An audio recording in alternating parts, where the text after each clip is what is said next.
Call to order.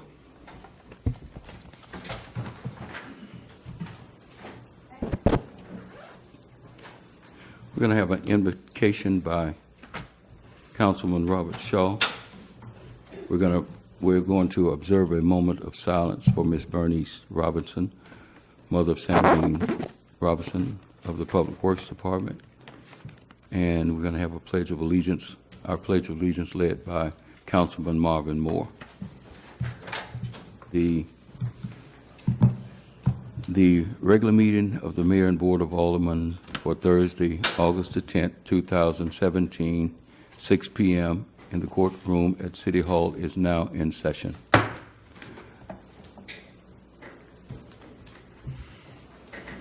Would y'all stand, please? Lord, we just come to you tonight thanking you for your many blessings that you poured out upon each of us, Lord. We just pray that you'd be with us as we meet here together tonight. Help us to work together to solve the problems that we have here in our city. And Lord, we just lift up the Robinson family during this time, Lord, that they've lost a loved one. And Lord, we just pray for each one here tonight that we would be able to look out in our city and just look at ways that we can improve on our own. And Lord, we just thank you again for this opportunity to come together tonight. In Christ's name I pray. Amen. Amen. Amen. Salute. Pledge. Pledge allegiance to the flag of the United States of America and to the republic for which it stands, one nation under God, indivisible, with liberty and justice for all. Thank you. Ms. Goldman, roll call, please. Mr. Moore. Here. Mr. Prater. Here. Mr. Shaw. Here. Mr. Green. Here. Mr. Locke. Present. All present, Mayor. We have a quorum. This meeting is officially in session. Announcements? I know we had a resolution for utility commission. Yes, sir. My appointee Microphone. is Steve Woods. He's not able to make it today. Okay. Yes, thank you, Mr. Green. The City Council decided to impanel a utilities commission, so they're all utilities. We have franchise agreements, and that's what cable companies, electric companies, gas companies, water company. We have a utility that the city owns, is the sewer company. It's managed by Viola Water. So their work is going to start, and since you said that, Ms. Vanessa Watkins Gates, would you stand, please? Dr. Alexander had told me that he would be willing to serve. However, he decided that he would wait on another appointment because there's going to be a lot of work in this with this commission, and but so I asked Ms. Gates if she would serve as the mayor's representative. There's going to be 7 members, one each. It will be appointed by the city council persons. I'm not appointing. We want the structure to be the city council person would determine who in their district would represent their district on this commission. So that's 5. I would appoint 1, and then we would ask the people that live outside the city limits who served by any of these utilities to come together in a meeting. You can use this hall or the municipal center and select a person to represent your views and your interests on this commission. So please, if you live outside the city limits and you're here tonight, please help us spread that word, because we want everyone, all stakeholders, to be represented, and they're going to do lots of studies. Does anyone else have their member named? Yes, sir. Okay. Thank you, Mr. Straw. Same here. I hadn't heard back. Had 2 and hadn't heard back from them yet. Okay. Thank you for bringing it up, Mr. Green. Yes. Any other announcements? Public comments as they relate to items on the agenda. Do you have public comments as they relate to the items on the agenda? Yes, ma'am.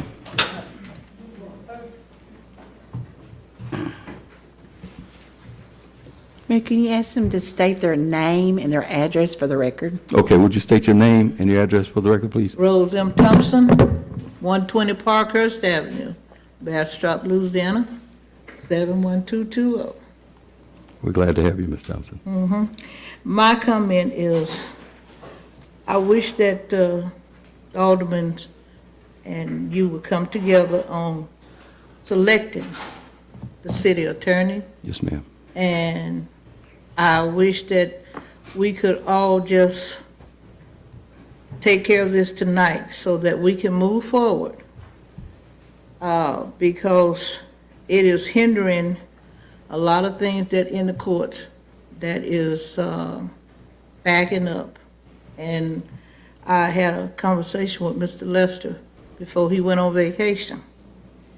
And as a citizen and a taxpayer, I wish and hope that tonight will solve the problem of we inside this city to move forward with who we want to represent the city. And that is my comment. Thank you. Thank you so much, Ms. Rose.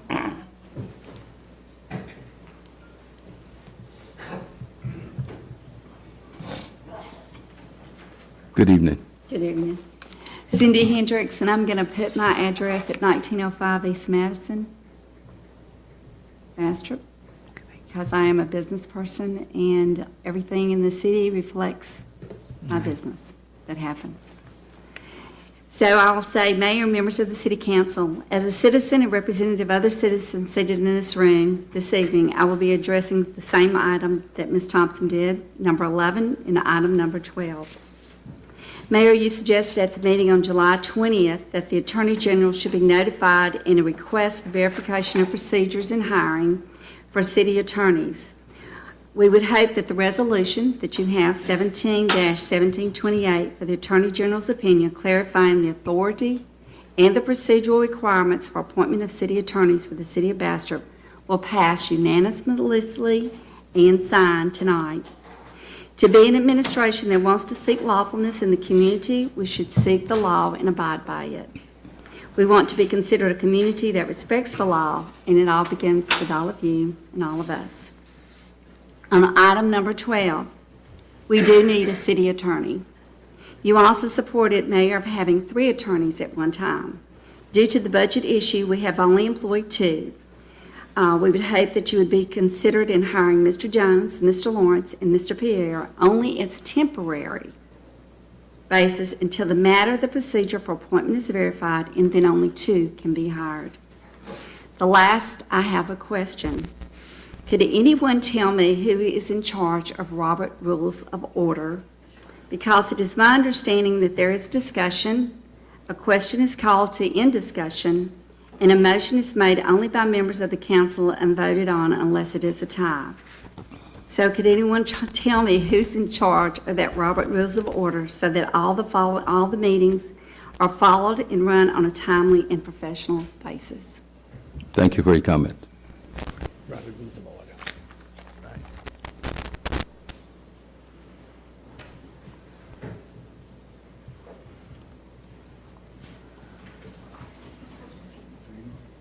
Are there any other public comments as they relate to items on the agenda?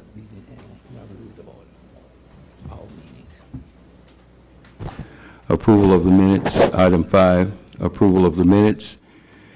Regular meeting July 13, 2017, and the special meeting held on July 20th, 2017, and August 3rd, 2017. Councilman, how do you want to handle those, as one or individually? Okay. Do we have a motion? Mayor, I move that we accept the minutes on a regular meeting of July 13, 2017. I second that motion. And the others? Others, I And the thought others as one? Together. Did you want that, Mr. Locke? That's So we're gonna fine. Put them together. That's fine. Okay, so. Okay. July 13th, 2017, July 20th, 2017, and August 3rd, 2017. It's been moved. Second. Been moved by Mr. Locke, second by Mr. Moore, that the minutes of the three meetings, July 13, July 20, and August 3rd, be approved.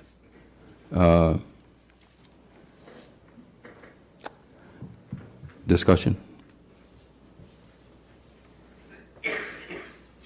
Vote? All in favor? Aye. Nays? The ayes have it.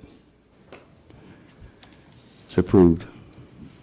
Item 6, Finance Committee Report, Resolution 17-1726, Bills and Claims for the month of July 2017. Do we have a motion? Mayor, we have reviewed the bills and claims report for the month of July, Yes, sir. and I make a motion that we approve them. It's been moved by Mr. Shaw, Second. second by Mr. Locke, that the Finance Committee report be accepted. Discussion? All in favor? Aye. Opposed? The ayes have it. The Finance Committee the Finance Committee report is approved. Item 7, Ordinance 17-4246, 4246, authorizing the borrowing by the City of Bastrop, State of Louisiana, the city, of not to exceed $1,500,000 by the issuance of its Revenue Anticipation Note Series 2017, providing that the payment thereof, providing with respect to the rate of interest thereon, providing for the pledge and dedication of taxes and other revenues of said city for security and payment thereof in principal and interest, and other matters in connection therewith. Mr. Josh Leonard and Steve Lasaki. Good evening. It's good to be with you. And Bill Bowles is Bill here Bowles, in Josh's behalf. Yeah. For Bill, I knew who you were. Okay. Sir. Okay. Good evening to all of you, and I do commend you for your service to the people of the city of Bastrop. For every year for the past 11, 12 years, we've done this tool, this instrument called a revenue anticipation note, and we've used it for cash flow borrowing. Really, it's like a revolving line of credit that we do now. We pay off in early, right after the first of the year, with property taxes that are collected. So what it helps us to do is normalize our cash flow throughout these fall months. And as we mentioned in the public hearing, for the city of Bastrop, where property taxes are such a substantial portion of the total revenues of the city, you would think when you collect most of it in January, February, March, that by the time you get to this part of the year, you're beginning to deplete those revenues. So for all of that, we do it, and we do it simply. We bid to local banks, give them all an opportunity to give us their lowest interest rate, and we just simply go through the process of determining the total cost of money over that term, and end up with the lowest net interest cost. This year, Regions Bank, OIB, Ouachita Independent Bank, and Sabine State Bank all bidded. Regions Bank is the low bidder at 1.97%. So our cost of money is below 2% as it was last year, which is certainly good, even reflective of the fact that interest rates have risen over the past year as well. And we're certainly asking you to approve the ordinance in front of you, which actually borrows. Bill will tell you more about the ordinance particularly. Bill Bowles, Shafton, and Leonard. I got to get that right since we changed. It was Bowles Law Firm for many years, and so Mr. Leonard has been up here, and so want to make that correction. The ordinance before you also has when we get the bids in and we recommend to you the low bidder of Regions. In section 2, you see that it says on the second line, it says Regions Bank, and Regions actually bid this through a subsidiary called Regions Equipment Finance Corporation. I mentioned this to Ms. Goldman, and that change we want to see inserted in there, the correct name of the subsidiary company of Regions, but do this. Once we do this, we'll close it shortly, and the money will be available to the city as it needs it. But that one correction to the reference to Regions Bank should be Regions Equipment Finance Corporation. So noted. Total dollars is And the total dollar amount will be, $1 million in the borrowing. So it won't be $1.5 million, it will be $1 million is what we'll actually be borrowing. Thank you. Any questions for these gentlemen? When did you say funds were available? We'll probably close that 2 weeks from now. So how long this process been going on? Did you say 11 years? How long have we been using this tool? 11 or 12, forgive me exactly, 11 or 12 years. And I could mention, Mr. Green, that this is a borrowing tool that sheriffs, school boards, other towns, but particularly sheriffs and school boards that often have the majority of their revenues on property taxes, used as similarly to make sure salaries get paid, especially during the fall when property tax revenues start to wane. Any other questions? And why was it reduced from, you said, 1,500,000 to 1? Good. Actually, that was through your budgeting process. We had in the past we had borrowed $1.5 million, and then last year, as we went through it, your clerk, Ms. Goldman, went through calculations and determined that we really didn't need to borrow $1.5 million. We could borrow less, and as a result, reduce our interest costs. And that carried into this year's budget as well, which is fortunate. It's good to see, that cash flow borrowing start to decrease, right? And as a result, we're less dependent upon that than we were in prior years. So it's send your props to you guys from a budget standpoint to make sure you're continuing to trim expenditures to match revenues. But further to your question, when we start this process off, we're not exactly sure what it's going to be. So we always talk in terms of not to exceed amount and not to exceed interest rate. And when we get closer, when we get the bids in, we see and through the process, we see that it'll be $1 million. So you'll see us start, we call it parameters. We start with high parameters or higher, just to make sure that we don't need, if we needed $1 million and $1 extra, we'd have to go back to the bond commission. Okay, that's what I was concerned And so that's about. why we do that, and we just bring it down to where we finally get what the actual transaction is. Okay, thank you. And Mr. Prater, as a quick aside, even though Bill and I are in the business of getting people into debt, we certainly don't want to have more, in the city have more of a debt burden than what's absolutely necessary as well. Okay, thank you, both of y'all. Thank you. Any other questions? Thank you, gentlemen. Oh, did you have another question? All right. Okay. Thank you so much. We appreciate your service. So we have before us, Mayor, yes, go ahead. I move that we accept this ordinance 174246. Second. Okay, it's been moved by Mr. Shaw, second simultaneously by Mr. Moore and Mr. Locke, that that the ordinance be approved 17-4246 for the purpose of borrowing on the revenue anticipation note. Discussion?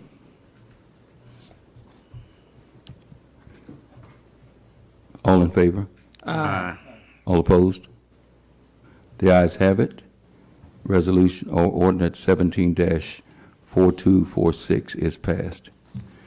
8, item 8 on the agenda, resolution 17-1711, a resolution for the mayor and board of alderpersons of the city of Bastrop, Louisiana, to authorize the mayor on behalf of the city to retain and re-engage the professional services of Pruitt Group Limited and to perform all other reasonable acts relating thereto. Ms. Goldman. Mayor, Mr. Pruitt has served the city of Bastrop probably 20 years. He is the lobbyist that we have in Washington. He gets all the grant funding for the airport. In 2008 and 2010, he got one was over $1 million in technology for the police department. The other one was like $800,000. All the airport funding through FAA and we have our match with the state, he gets that. He lobbies, he lets the mayor know when something's coming, when money's available, how to apply. He really has served the city of Bastrop well. It's a monthly bill that you see on the bills and claims, and normally we renew this contract in July. But we wanted time for the mayor to meet him and let them get acquainted. And so we feel like he's well worth the money that we spend to do that. So we ask that y'all consider renewing his contract. He hasn't gone up the fees that he charged 20 years ago. He still charged the same amount. So, Any questions? Yeah, Ms. Sandra, what is the contract procurement process of awarding someone a contract? well, we just, first they introduce themselves to the mayor, and the mayor decides whether he wants to or not. Then once he does that, then they'll send a contract to us. We send it to our city attorney. They go through it, through the process. If there's any changes, the attorneys gets together and do it. Then once that's agreed upon, definitely the council has to vote to give the mayor authority to sign a contract. And once that's voted and done with a resolution, then we do that. And then the mayor, once that's done, the mayor signs the contract after that. And I believe Mr. Pruitt, I can remember when Mayor Hawkins engaged Mr. Pruitt back in about 2004, so. And he's procured quite a lot of money for the city of Bastrop. What the process was that Mr. Pruitt would work to get our money into the legislation, into appropriation. So he'd go to appropriation committee meetings and he'd lobby and lobby and lobby and get it into law. That process has changed. You can't do that anymore, get things in appropriations because of House rules and Senate rules. So it's more difficult now to do that. So that's why I would recommend that we keep Mr. Pruitt, because there's new administrations, there's new rules, and if we don't know those rules, we're not in the game. So it's more critical now than it ever was to have the services of a firm like Mr. Pruitt, and he's proven, more than proven his worth over the years, and I would recommend that we would continue with this contract at this reasonable rate. How long he been? It's been a long been time. 20 The mayor years. mentioned 2004. Since 2004, I believe, Mayor Hawkins came up with the idea to engage a Washington firm, a firm that actually lobbied. And every mayor, Mr. Pruitt encourages every mayor to come to Washington, walk the halls, meet people of significance who are in the different departments, no matter what administration there is, whether it's the Trump administration or the Obama or the Bush or the whoever. There are certain things that stay the same in Washington. The way departments functions, you have, once the money is in the coffers, then we need to have, be in a position to get your money back. It's not free money, it's your money. It's taxpayers' money. We just want our money back. Because if we don't get it, some other community is going to get our money. So what's your pleasure, gentlemen? Do we have a motion? I make that motion, Mayor, that we Second. approve Resolution 17-1711. It's been a motion by Mr. Moore and second by Mr. Shaw that we approve Resolution 17-1711. Any discussion?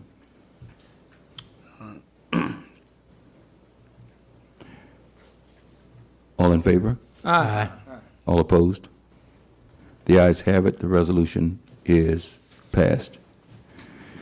Item 9, Resolution 17-1727, a resolution for the mayor and board of aldermen of the city of Bastrop, Louisiana, to authorize the mayor on behalf of the city to enter into a contract with Lewis and Ellis Incorporated to provide actuarial services for the GASB 45 compliance for fiscal year 2017-2018. Ms. Goldman. Mayor, after the agenda went out, we found out that this year we're not going to have this expense. The state is not going to require us to do that. However, next year we will have to do that.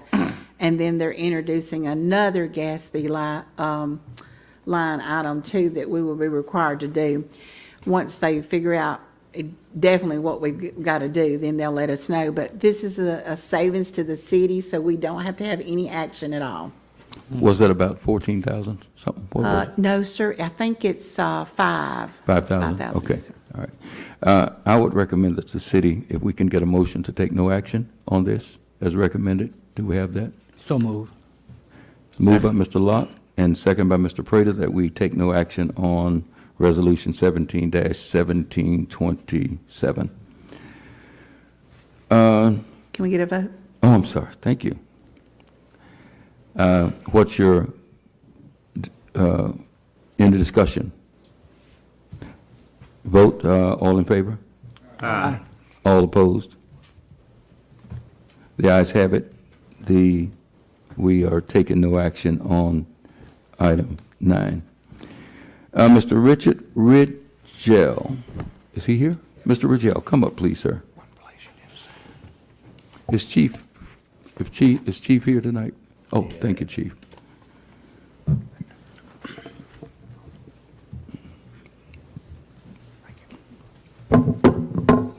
Hello, Your name and address? Richard Ridgell, 3319 New Monroe Road. Thank you. Okay, I'm the owner of Prime Time Club, and the chief addressed me the other day about security. I don't have no problem with security. Okay. It's the price, $30 an hour, Okay. and that's just too much. Okay.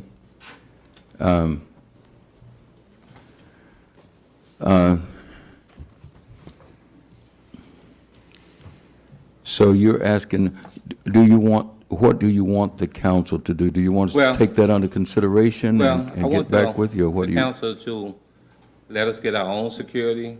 I mean, it's only 2 hour span here on a Friday and a Saturday. What times are you talking about? Friday and Saturday, 12 to 2, you know. But if the city want me to pay from 10 to 2, we already got 12 o'clock. So now we're gonna pay them 4 hours, $30 an hour, $240 a night. Makes it tough, doesn't it? Yeah, that's close to $2,000 a month. Yeah. Okay.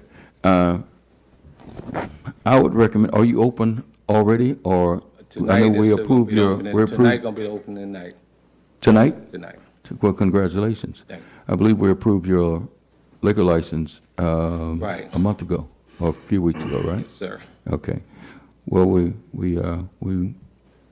love commerce in our city, and we encourage that.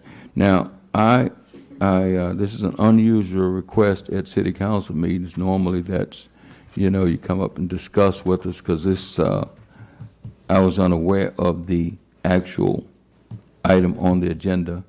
I have not talked with Chief about this or anything, but I know Bastrop Police Department.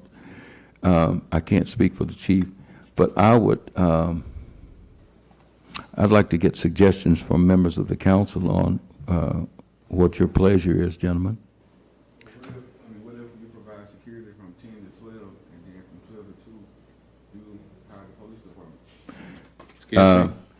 I'm going to ask our city attorney to, if he wants to interject.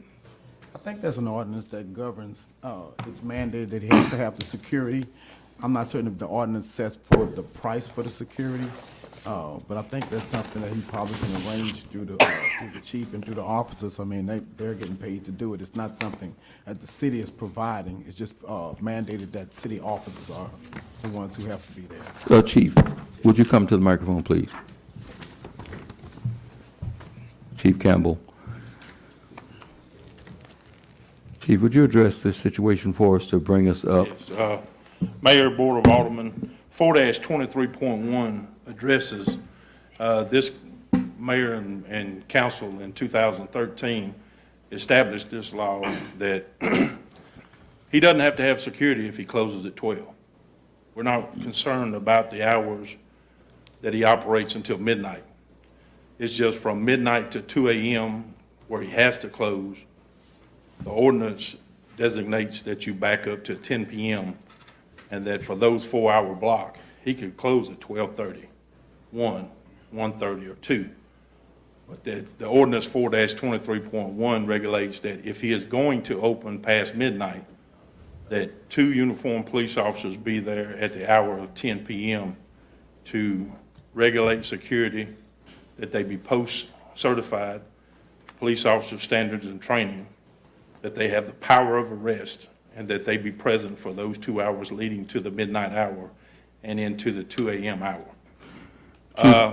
The hourly rate, I was told in May and confirmed with my studies, it's not regulated by the council. Gentlemen, I mean no disrespect to you, but that is regulated by what's done all over the state of Louisiana. I did not just jump up and grab a number. In May, I'm looking at morale issues with the police department. We have been deadlocked at $20 an hour since I've been here 25 years. I got captains that's making less than what they make on the street in a club dealing with the element that we have to deal with right there at its inception. We have issues of if there's someone that wants to fight the police, it's going to be a minimum of 2 police officers, and they're putting their lives on the line for $20 an hour. I polled police chiefs in the last 2 conferences that I've been in before I made this decision. I presented it to Mayor Jones and to the 3 incumbents, Mr. Prater, Mr. Green. I presented to you also that that's not a magical number. It's a number that I spoke with Monroe, West Monroe, Shreveport, Baton Rouge Police Department. They get about $50 an hour. They have a cap of $50 in Monroe. Monroe right now gets $25 for non-alcohol, $30 for alcohol, up to $35. And I just talked to Chief Holmes before his retirement. Is my understanding they are going up.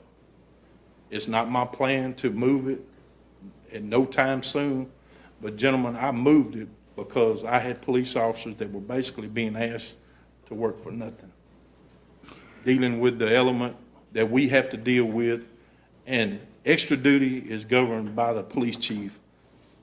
And you give me the grace to make those decisions, and I did not make them lightly. I made them after I studied at least 5 different police departments that I sat down and spoke with those chiefs of what their rates were.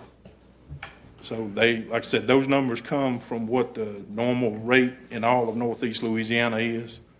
And I spoke with the sheriff. The sheriff has went to 25 across the board, but we deal with the same things that the sheriff does, and he and I talked, and he agreed that for the deputies, if they were used, if we cannot staff it with Bastrop police officers, if you incorporate and you take this law and the teeth that it has and take it away, I've got to deal with the issue and the problems that it causes, because at the establishments that are open, if they don't have the power of arrest, just a security officer from a private company is not the police officers that they're used to dealing with on a regular basis, whether they be Bastrop police officers or Morehouse deputies.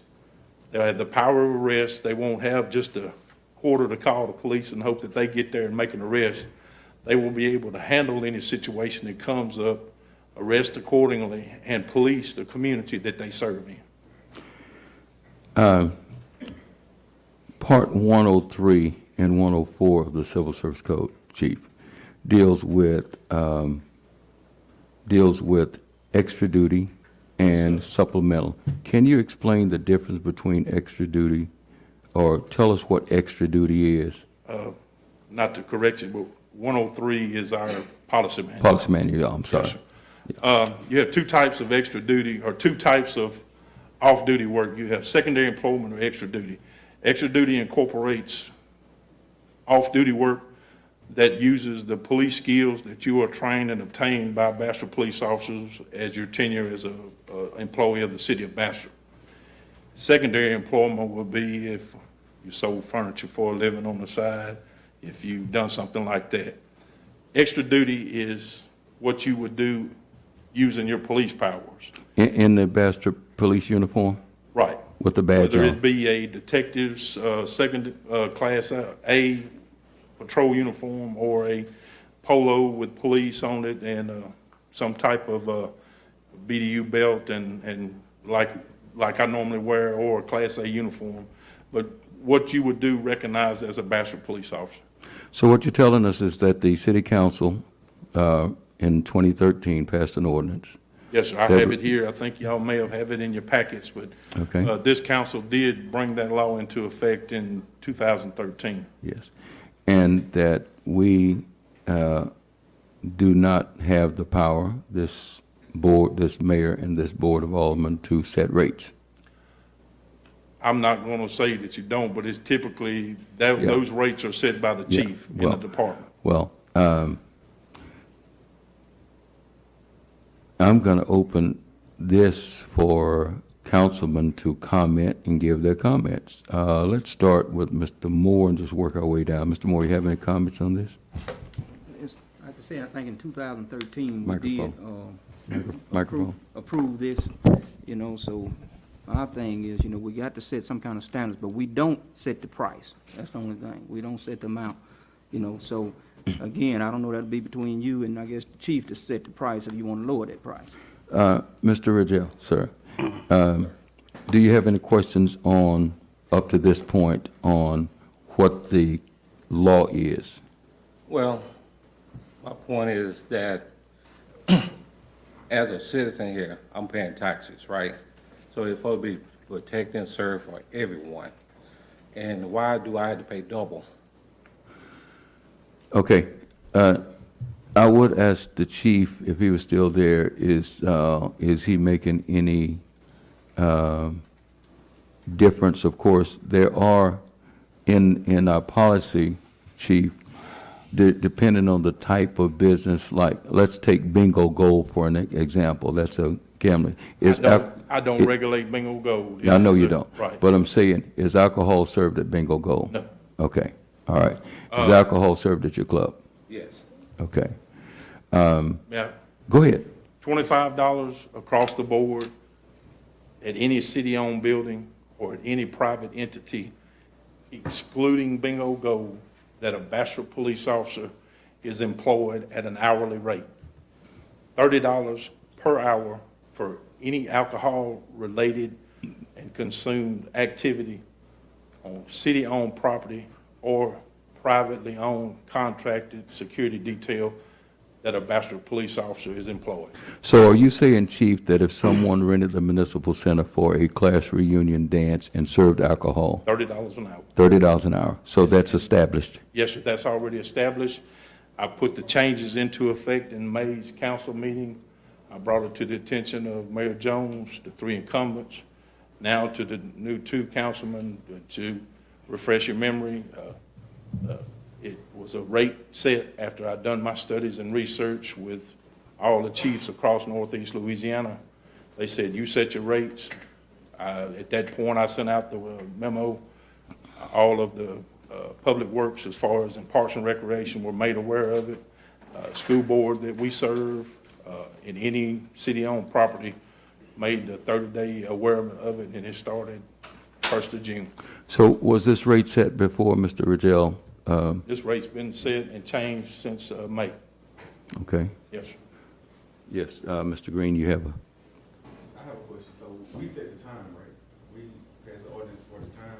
Yes, when this governing body did it in 2013, y'all established the 10 p.m. hour to 2. They could close at 12:15. as an ordinance? Right, but as the ordinance, this governing body in 2013 set up that if you intend to open past midnight, you go backwards to 10, and that from 10 to 2 or any shortened time afterwards, you have to close, but you have to be open with security. So if you closed at midnight, you would not have Close to? it- If Mr. Ridgell wants to close at midnight, he need not have security. He can operate till the midnight hour, but I'm only enforcing the ordinance that this governing body has set into play 4 years ago. So let me ask you a question, Chief. Would it be a problem if we pass an ordinance for the police officers to be there from 12 to 2? it would go against what was initially done 4 years ago.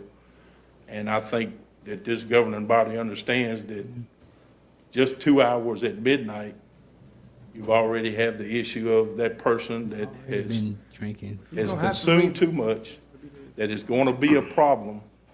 The way a club works is that we can regulate that if he needed to have been cut off at midnight, and we get there at midnight, and he's already a problem, we can deal with him in those 2 hours before the midnight hour. You show up at a club basically at midnight, and you got 2 hours, you already have no police presence, and you get there, I'm asking my officers to show up to a problem that's already brewing. Right. I think that original ordinance, I think at that time, clubs had to close up at 12. Yes, sir. We extended To 2 a.m. to 2 a.m. There was a lot of discussion going back and forth at that time. And that was this governing body working with the community. And the clubs. Working with the club owners to Right. give them that 2 a.m. hour and that compromise. Right. We'll give you that 2 a.m., but we ask that also in respect to the police department and its employees, that we give them that 10 p.m. hour, that I don't expect an officer to come out for 2 hours. We have a 2-hour minimum for the school board. We have a 2-hour minimum at the municipal center, at Dotson Park, any city-owned facility, we have a 2-hour minimum. I know that none of my street officers, and I will not disrespect them to ask them to just come out for 2 hours. These officers, these men and women are putting their lives on the line. They're putting themselves in that facility to keep Mr. Rigel safe, look out for his liability issues, and for the citizens that he opens his doors to serve. It's a protection issue for people on both sides of the card. Let me ask Mr. Rigel something. What is your age group you're gonna have? Well, it's 25 and up. 25 and up? Right.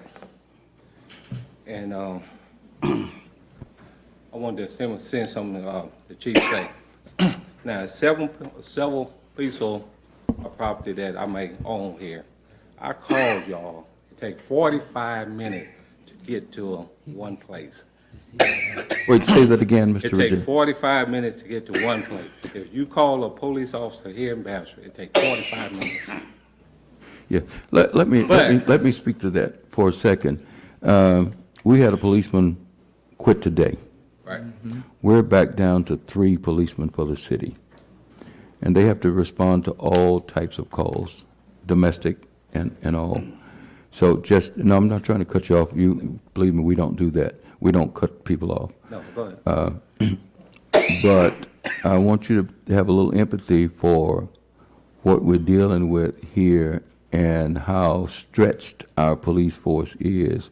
With 3 people, we're stretched to the max. I understand. Yeah, we went back down. We had worked, chief had worked up to 4 people on one shift, and we lost 1 person just today. And that officer didn't give us a 2-week notice. He found better opportunity somewhere else at higher pay. And so I understand the 45 minutes and your concern, but go ahead. Go ahead. Well, it's the whole thing as the taxpayer. You say one quit. I mean, why do the taxpayer have to suffer because, you know, you all don't have officer? What's the problem that hiring them? Okay, that's a good question. We're doing the best we can with the money that we can pay. We, the Bastrop Police Department, are very proud of what we do. We don't pay as much as Monroe. We lose officers to Monroe and other cities. Time they get trained and get a couple of years in, a lot of them leave us. So we have done a lot to recruit. Chief Campbell and myself and Assistant Chief Anthony Evans and others. Chief of Operations here went to Grambling even on recruiting to form a partnership with Grambling State University's Criminal Justice Department. And it's pleasing to know that the very next day, one of the Grambling State University graduates was named chief of police in Dallas, Texas. So we're doing the best we can to recruit from all sources. Is that correct, Chief? We have a proactive recruiting effort that we are going to expand our advertising and we can't pay more, but we have benefits. We offer better benefits than some other departments, but these young guys want the money in their pockets rather than health care. So we are doing the best we can. We can't fix it overnight, so. Understand. Yes, sir. I know that you all can't pay more, and I can't afford an extra $2,000 a month either. Yes, sir. So But why is the burden on? in the city's defense, and I'm not trying to be hard, but these things existed before you Right. opened. And you know, as a business person, you know, I know it's good that the Bible says, no man builds a house without first counting the cost. I'm not being critical, but we want to give you an opportunity to make money. And I know how it is, how hard it is to make. You got 2 officers, $60 an hour. You got to be selling some product or getting some head count in order to even justify that first. Have you thought of closing at 12? Well, I mean, how can you compete? Well, you got right outside the city limit, 5 minutes apart, you know, staying open to 2. Yeah. And, It's a tough one for both sides here. Right, but, you know, as I get back to a taxpayer, you shouldn't put the burden on one person. Well, Mr. Locke has addressed what their concerns were as well as the chiefs and their strain, and it's not intended toward you, nor putting the burden on one person. It's, you know, we have to take this whole situation here, considering the position that the police department's in the city of Bastrop. We can't accommodate one club. I mean, we can't just do things to accommodate one club. We wish we could, and if we had the funding,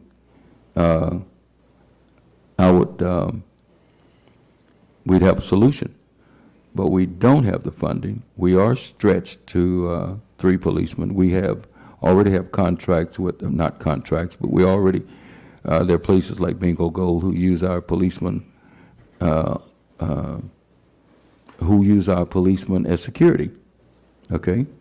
Now, Bingo Gold contributes $10,000 a month to the city, $120,000 a year. And the tremendous problem that we have just staffing Bingo Gold is tremendous. With 3 people, we have to make sure that when the person who does the scheduling, and I had a meeting with Chief today. Is that true, Chief? Just today with our staff on my concerns about having officers who may have just gotten off duty, fatigued, and going to that location. There's no alcohol there.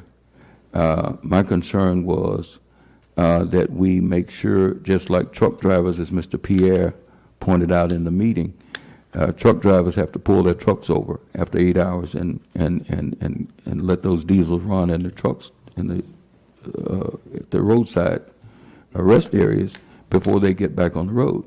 We are stretched to the limit, even just with Bingo Gold. How do we, when an officer get off work, how long do we want him to be off without going to Bingo Gold? No alcohol.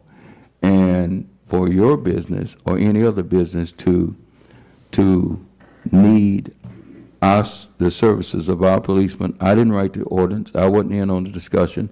I'm not going to kick a fence over without first finding out why that fence was built. And I'm not going to ask this council to kick down fences before we find out what to build. So I'm going to ask you to give us some time. Think about closing at midnight for the time being. Let us study and ask questions why the rules with Mr. Locke was here and Mr. Shaw was here and Mr. Moore was here. But I wasn't here and Mr. Prater wasn't here and Mr. Green wasn't here. So there's nothing we can do tonight to accommodate you except take your concerns under advisement, and you're welcome to come to City Hall and talk to us and look for solutions, Mr. Prater. In the essence of time, when I asked you, Mr. Ridgey, I see where you said you coming from. That's why I asked you what was your age group. I was in the club business for 4.5 years. I never had an officer come down there Right. because I had an older crowd. Understand. You get that young crowd, that's what you're gonna get. The problem. So you might want to consider raising your age limit, but you got to really watch them guys. Right. And I knock on wood, 4.5 years, not one officer came to my establishment. Well, So I see where you coming from, being a new person coming in, you can't afford that. Right. I understand that. So what we saying, let us look at it and see what we can do to try to help you out. All right. Because I know where you at. Yes. And we're gonna try to do all we can to help you. Yeah. Thank you. You're right. Is that for right now? Yes, sir. Yes, sir. We'll take it under advisement, and we'll have discussion. You're welcome to come and give your input and whatever assurances you have. I'll be glad to come down and visit your club, and I invite the other members to come down and visit your club and sense the atmosphere. Okay, thank you, sir. All right, And thank you sir. for choosing Bastrop, sir. Okay, all right. That was item 10? 10. Item 11, Resolution 17-1728, a resolution for an Attorney General's opinion to clarify the authority and procedural requirements for appointment of city attorneys for the city of Bastrop.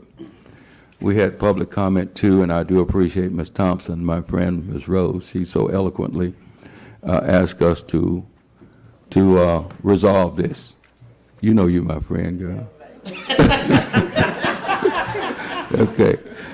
Mayor, I'd like to move a motion. No, I'm not ready for a motion, I have a presentation for us, and we want to, everyone, do we have a handout of this presentation, please? Would you give each one of the council members the presentation? I did not realize this was on the agenda. I know we called for it, but I didn't know it until I signed it yesterday. Thank you.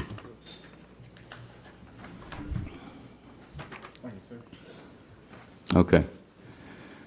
Give Mr. Pierre one, please. I'd like for him to direct us through this. I'm going to make comments as we speak.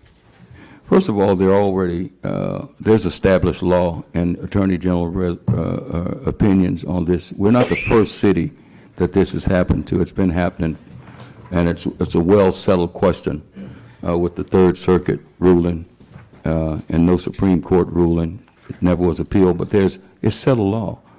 So I'd like for, Mr. Pierre, would you look at the presentation? I will. I can't read this small. You can't read the small stuff? I have my revised statute, Mayor. You got your revised statute? I do. Okay, and anyone with their cell phones out there, you can take your cell phones out and do Louisiana law search, and it's revised statute 33, that's Title 33, 33:386. So you can just Google that, 33:386, Louisiana RS, and you can read along. Gosh, I do hate that the print was so small. Does everyone have the glasses on? I still can't read it. You still can't read it? Okay. Can we put it up on the screen then? I think we may all be better to read it from the screen. And, let's read it. I've got a copy of it. If you guys don't mind, I'll read. That was an oversight. I do apologize. I was trying to save paper and asked that they put 2 slides on a page. So I was not trying to. Let me see if I can find my copies. And I'm going to,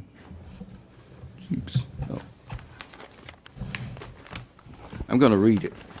Or I will tell you what I'll do. The first slide deals with is 33:386. And here it is. Mr. Shaw, you want to read it? If you will, Mr. Shaw, read. You go ahead and read it. Is it okay? Yeah, I'll have to adjust my glasses here. Okay. All right. The law, and if you take our charter, the city charter quotes the law verbatim, almost verbatim punctuatum. Universal citation, Louisiana Revised Statute 33, Title 33, colon 386. Appointment of municipal office, bond requirements. If you have does everyone have the copy of their charter, city charter with you? We need to. Oh, it's down there. Okay, good. Now, the blue part should be easier to read. If you look at section 15 in the city charter, appointment of other officers, there are 3 long sentences there. 33386 has subparagraphs A, B, and C. Did I call that right, Counselor? You did. Sir, A, B, and C. In the city charter, Part A is the first part of this paragraph. And the city charter is just one paragraph. But Part A is, and I'll read the law first, Louisiana law. At the first regular meeting of the Board of Aldermen succeeding each regular municipal election, the mayor, subject to the confirmation of the Board of Aldermen, shall, and the word shall is so significant here. Shall mean you have to do it. Okay? Shall appoint a clerk, a tax collector, except as provided by RS 33:381, subparagraph D, and all other necessary officers whose election is not provided for in RS 33:381. In the event of a vacancy, the mayor, subject to the confirmation of the Board of Aldermen, shall appoint a successor to any such office, in making or approving such appointments and in filling vacancies. The mayor and Board of Aldermen shall give preference to residents of the municipality if all other considerations are equal. That's Louisiana law, which we can't supersede. Section 15 of our ordinance, that's the blue on the first page. Appointment of other officers. At the first regular meeting of the newly elected Board of Aldermen, succeeding each regular municipal election, a clerk, a tax collector, a treasurer, and all other officers as may be necessary shall be appointed as provided above. This is essentially subparagraph A. Subparagraph B from the Louisiana law. The clerk and tax collector shall execute a bond to the municipality in such amount and with such surety and conditions as may be prescribed by ordinance, and shall hold their offices until their successors are appointed and qualified. The second sentence in our city charter says the clerk and tax collector shall execute a bond to the municipality in such penalty with such sureties and conditions as may be prescribed by ordinance, and shall hold their offices for 2 years or until their successor shall be appointed and qualified. So that mirrors B. C, from Louisiana law, 33:386, subparagraph C, the mayor, subject to confirmation by the Board of Aldermen, may appoint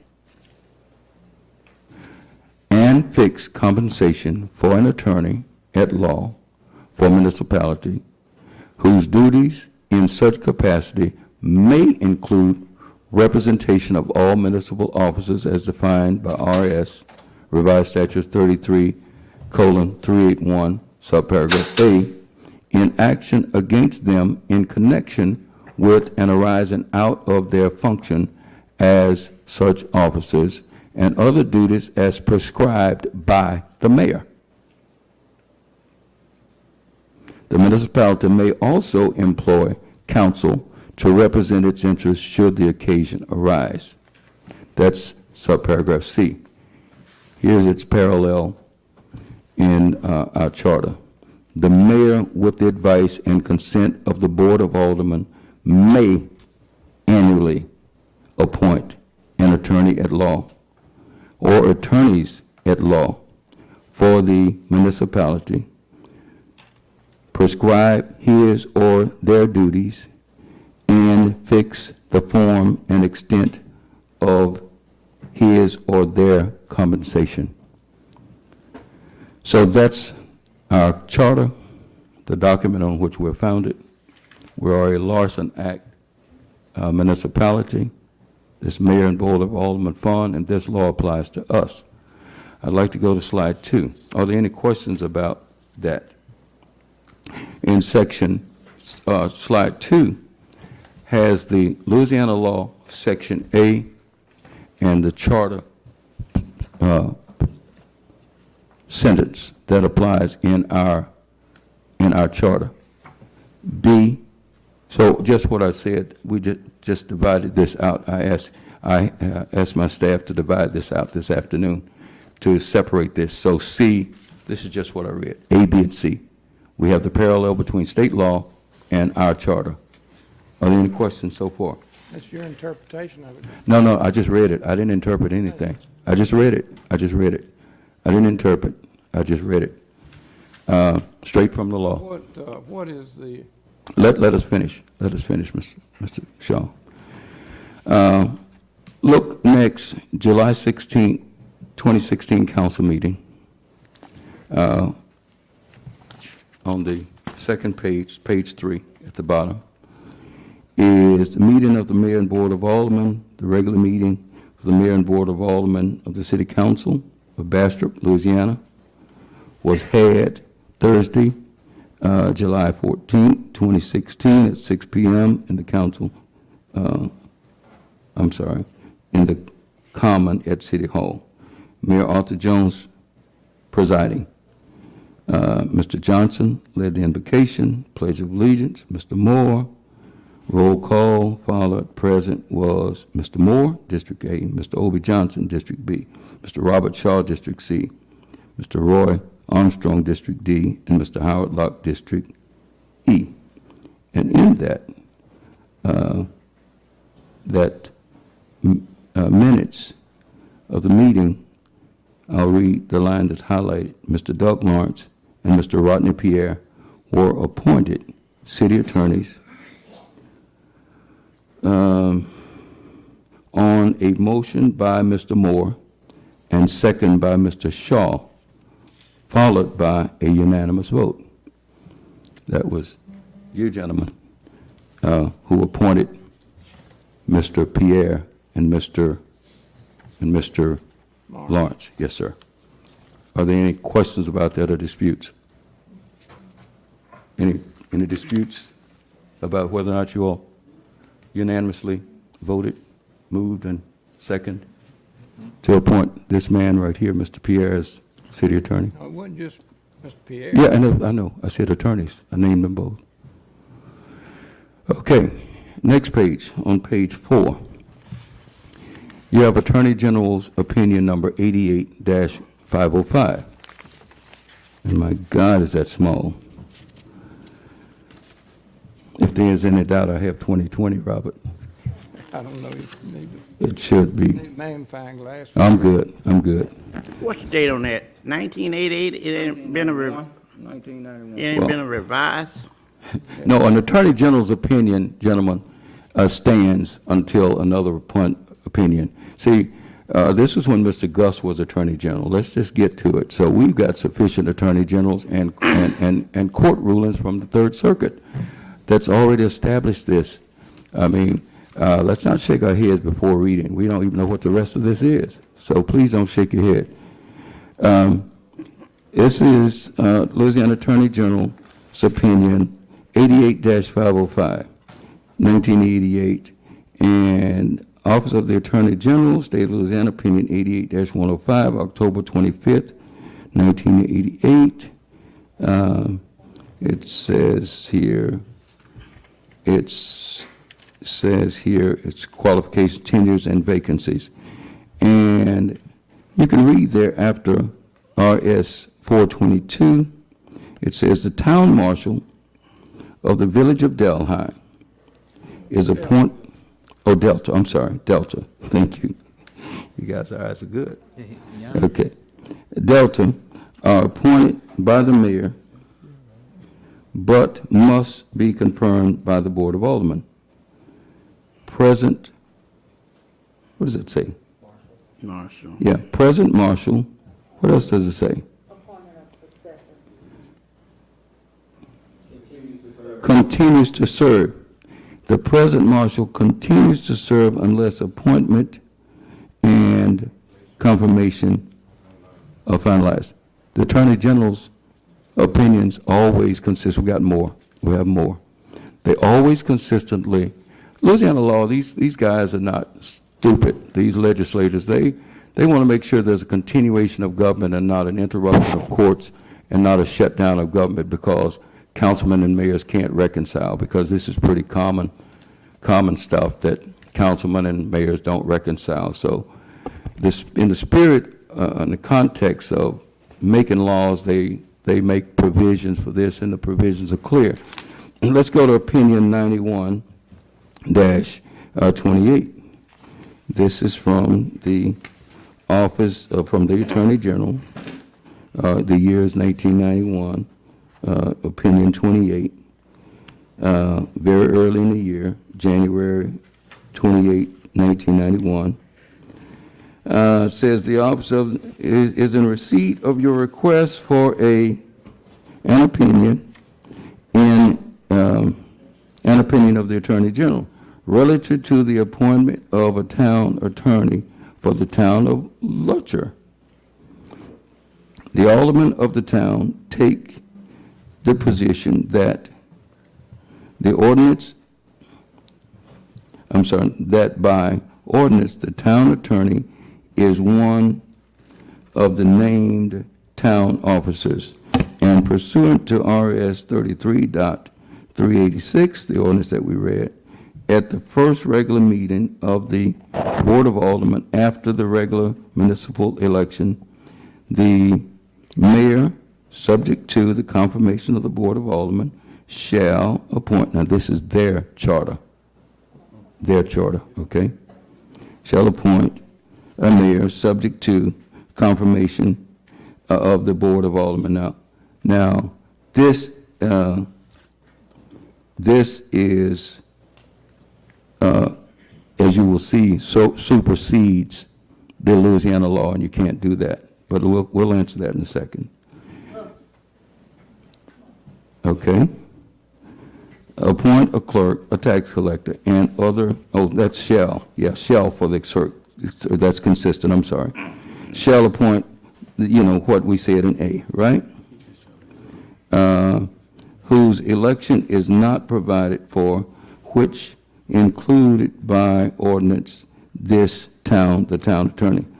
And then, if you look at the next little section there on page 4, the appointment of city attorney has been provided for in RS 386C as follows. The mayor, this is Attorney General's opinion, where he separates those other appointments, the shalls, from the may. The appointment of city attorney has been provided for in 386C as follows.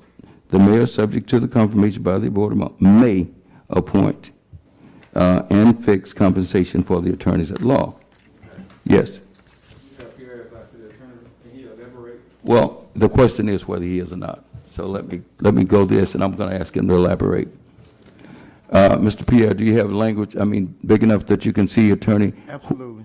Okay. would you take it from there, and please cover, I put a case in there. Now, those are South Louisiana people, Mr. Perry. You can pronounce that better than I can. I won't even attempt. Can you talk into your microphone, please, sir? I can handle it, Mayor. I think you stopped off at Attorney General's opinion 91-28, and more specifically, in 91-28, the Attorney General at that time was explaining to the respective municipality what his interpretation was of 386A and 386C. I think you left off, and I'll read it in total. It said, the mayor, subject to the confirmation by the Board of Aldermen, may appoint and fix compensation for an attorney at law for the municipality whose duties in such capacities may include representation on all municipal officers as defined by RS 381 subsection A. That's the same provision I think you put up firstly, so the Attorney General was attempting to explain that. The Attorney General, I think the last part of your slide indicates that, moreover, an ordinance that would allow the alderman to make the nomination without concurrence of the mayor would be invalid as it conflicts with. Don't read that one so fast. Sure. Okay. Don't read that one so fast. No, because it went right over some people's heads. Okay. Because, let me tell you why I say that. Because Mr. Moore made a nomination, and I banged her and said you're out of order, and this is why I said he was out of order, because the law specifically, if you read that one, that paragraph in this Attorney General's opinion, 91-28. Moreover, an ordinance that would allow the alderman to make the nomination without concurrence of the mayor would be invalid as it conflicts with the procedure prescribed by state law. Okay, can we talk about that for a second? Sure. In your professional opinion, can an alderman make a nomination and say, I nominate Jack Jones for city attorney? Well, I think the charter is clear, as well as the Attorney General's opinion is clear on that, Mr. Mayor. Yes, that is specifically, explicitly says that it exceeds and it's out of bounds. I don't think my motion was out of bounds. No, I'm talking about, I just want to make the point clear of why I cut Mr. Moore off a month ago, because I was aware of this. My question, Mayor, is Yes, sir. Why do we not want to send a resolution to the Attorney General for an evaluation of this? What's Yes, wrong sir. with sending that? Well, here's the thing. I think we need to discuss, because all on Facebook, I see people sending me, inboxing me, saying that this is a concoction of the mayor, you know. And I think that the people are here to get clarity as far as we can. Now, I'm not saying that we're not going to do this, but I want the people to know what the law is. I took an oath to uphold the law, uphold the Constitution of the United States and the laws of this state. And I'm relying totally upon the law and not journalistic this and Facebook that. And I want the council to know why I'm acting here. Okay, and I just want to establish what's known and settle law. This is settled law. It's settled. It's stare decisis. It's stare into and decide. So, since it's settled law, in this case that we're going to get to next is a Third Circuit case. It's already been to the Third Circuit, the same question that we're doing here. Let's just go further with this, and please, you know, we signed on to take care of the people's business. And so that says that you can't make a motion and no councilman can name a name and put a name on the table. Okay? You can't nominate and say, I want Jack Jones to be the city attorney. Can we? Again, I say my motion did not include the resolution. I understand that. But I wanted to present enough that we can make an informed vote to say, is a resolution necessary? So that's what I'm trying to answer now, Mr. Shaw. Maybe the other councilman might say, conclude that a resolution might not be necessary. We don't want to busy the Attorney General's office, so let's do the due diligence to see whether or not it might or might not be necessary. So there's might be something in here that 3 councilmen might say, you know, I think this is clear enough, okay? So let's explore that, if you'll indulge me a little longer. I'm just saying, Well, Mayor, let's give the council, time to voice their own opinion of that. Well, I will. Don't spend I all will. day, Let's and finish. everybody can read. Well, So okay, we do you can this disagree later. with what we just said? What Yeah. we just said about making a nomination? Do you disagree with that? That's your Do interpretation. you, no, do you think you can make a nomination? Because what I'm still reading here is that the mayor with the advice, we understand that you can recommend, but it says, what do No. consent mean? You educate, what do consent mean, the definition? Or consent is after I make a recommendation for an appointment, because I'm the only person up here that was elected to, with a position to. Like you told me, you going around the question. Hold, no, no, Consent. if you don't cut me off, okay? There's only one person on this panel who can put a name on the table, We okay? understand that. Yeah, good, good. So if you understand that, then we're clear. And you can't nominate, no other person on here can nominate. I mean, there were 9 candidates for mayor, I was just one of them. And that's the function of the mayor, to to tender a name, and not the function of any of the legislators to do that. I just want to make that clear, because you attempted to do it. But that's the reason we It's a want to mat- do a resolution to get Attorney General's opinion. Okay, So we can well- all be clarified, Hold everything it. will be clear. Well, let's, But let's, 91, 96, 86, you know.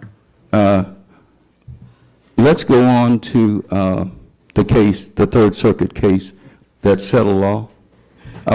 You see, you might be satisfied, Mr. Moore, Mr. Shaw might be satisfied, okay, that there's no need to look into the law and settle cases.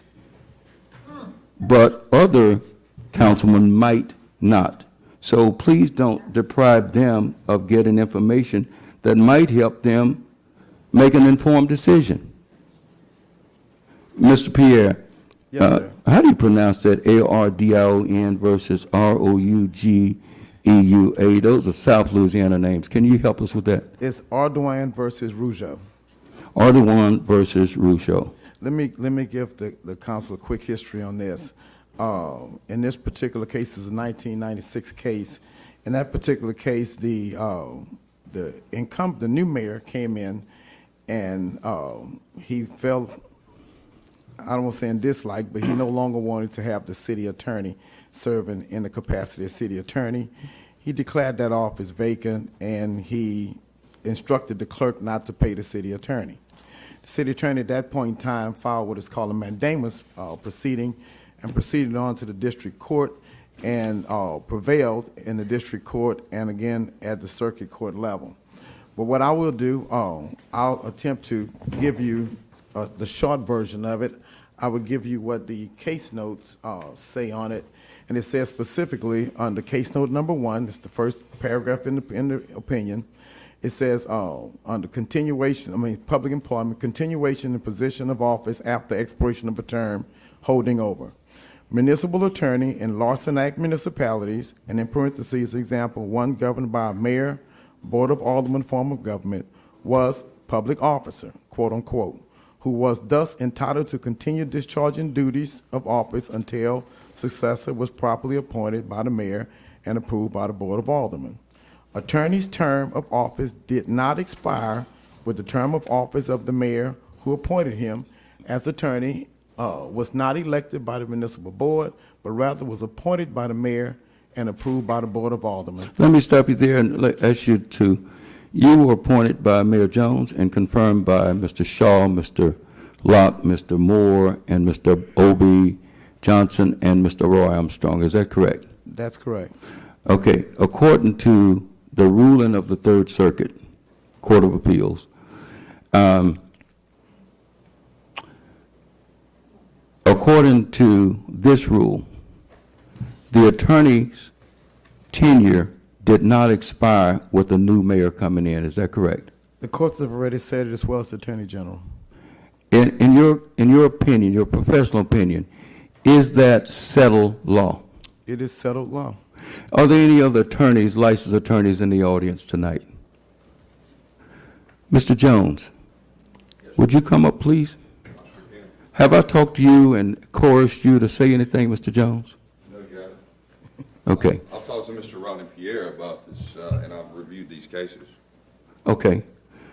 In your professional opinion, you are licensed to practice law, is that correct? Yes, sir, I have a practice here in Morehouse Parish in Bastrop, right on Main Street. Yeah, about a block away from here? Yes, sir. Okay. East Madison, I'm sorry. Yeah. I call it Main Street. And I'm glad that the law says that if there's a tie, we should prefer local people. And I saw that as well. I prefer you, Mr. Jones, sir. And I hope that you will be joining our legal team soon. I'd like to help the city out if I can. I also have an opinion as to what Mr. Pierre was talking about. I believe it is settled law through the Third Circuit and through the Attorney General's office, if you're asking my opinion on that. I am. Did I tell you I was going to call you tonight? No, sir. Okay. Did I try to coerce you to say anything and take my side and do some schemy thing? No, you did not. Okay. If I can continue, Mayor, with the discussion that was on the Thank you, record. Mr. Jones. And I didn't want to cut Mr. Jones off, Mr. Mayor. Thank you, Mr. Jones. But if you continue to read the opinion, the way opinions are drafted, there's a factual basis which I provided to you all about why this case came to be. And the mayor no longer, he fell out of like with the existing city attorney when he became elected. He no longer wanted him to be a part of his team. He decided independently that he was going to discharge him from his duties, and decided to do that by saying, I'm not going to pay you, instructed the clerk to do so. And as a result of that, the city attorney filed a legal action against the mayor and the respective municipality. That's the factual basis. This circuit court went on and put the discussion on the record. They said the city of Eunice, and it's in my home parish, you all, I'm sad to say, but notwithstanding, I'm from St. Landry Parish. But the city of Eunice is governed by a mayor's-board of aldermen form of government. Thus, it is a Larson Act municipality governed by the provisions of Louisiana Revised Statute 33-321. In 1981, Mr. Alderman was appointed as city attorney by Eunice, for Eunice by Mayor Curtis J. Joubert. This appointment was approved by the Board of Aldermen. He continued to serve in that capacity through December of 1994, at which time Mayor Joubert left office. And it goes on to talk about when the new mayor came in, how he released him. The opinion of this particular court said this, and I quote, the trial court found that Mr. Ardoin is a public officer as defined under Title 42 of the revised statute and is entitled to maintain his office until his successor is chosen. Mayor Rougeau contends on appeal that the trial court erred in reaching that decision, and he tried to caption him in a different fashion. If you would flip to your next screen. Is that page 6? You're on page, I'm flipping to page 7. I just read page 6. I'm sorry, I'm going to read the second part of the opinion. It says, although the municipal attorney is not specifically named in revised statute 386A, the authority to appoint the municipal attorney is provided in 386C, the same two provisions that you read into the minutes in the record moments ago when the first slide was presented, which reads as follows, and I don't want to read it again to you all because you've already heard it 2 or 3 times, where it says that the mayor, well, I need to do it because the court put emphasis on certain particular words in this particular passage. It says, the mayor, subject to confirmation by the Board of Aldermen, and emphasis is added by the italics, may appoint, and I repeat, may appoint, and fix compensation for, and emphasis again in italics, an attorney at law for the municipality, whose duties in such capacity may include the representation of municipal officers, so on and so forth. The same, tracking the exact language of the statute that was in place at that time, which is currently still a statute that's in place. And the court, as you look at the bottom of the Ardoin versus Rougeau decision, put in parentheses, emphasis added to make it clear that it was discretionary, quote unquote, may appoint the attorney for the municipality. If you flip over to page 8 of your presentation, It's gonna charge me. It says the mayor agrees that even assuming Mr. Alderman is a public officer under 42:3, his term of office expired with the term of office of the mayor appointing him. The statute provides in pertinent part as follows. Is that the question here? The question for the courts seem to be, did your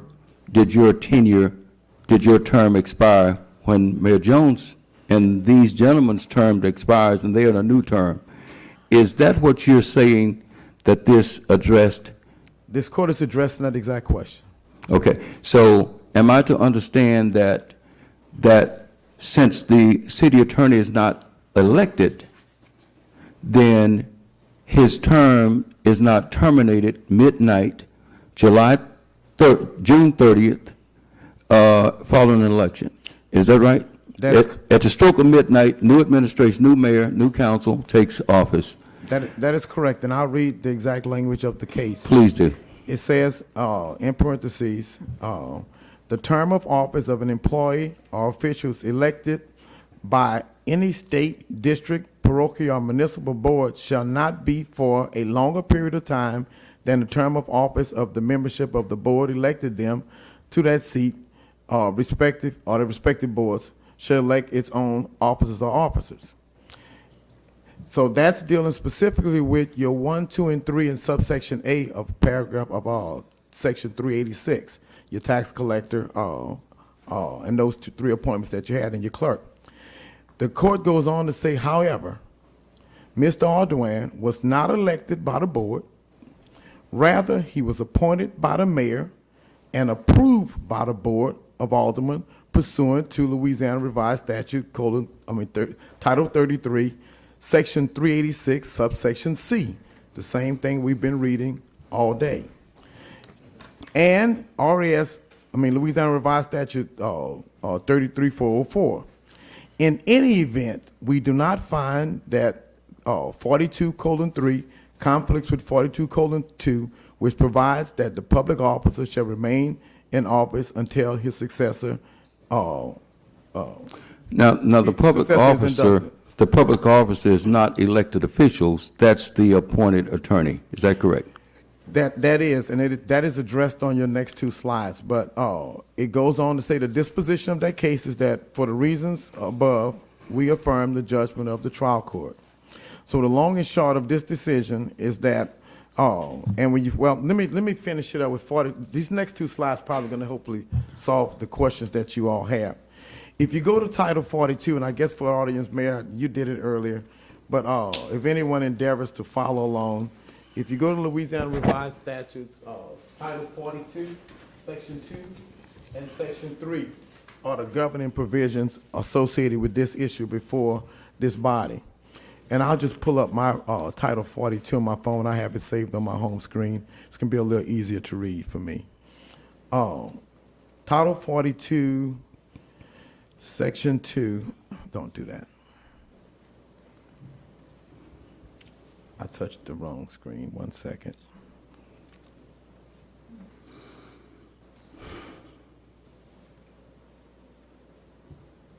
Title 42, Section 2 defines public officer.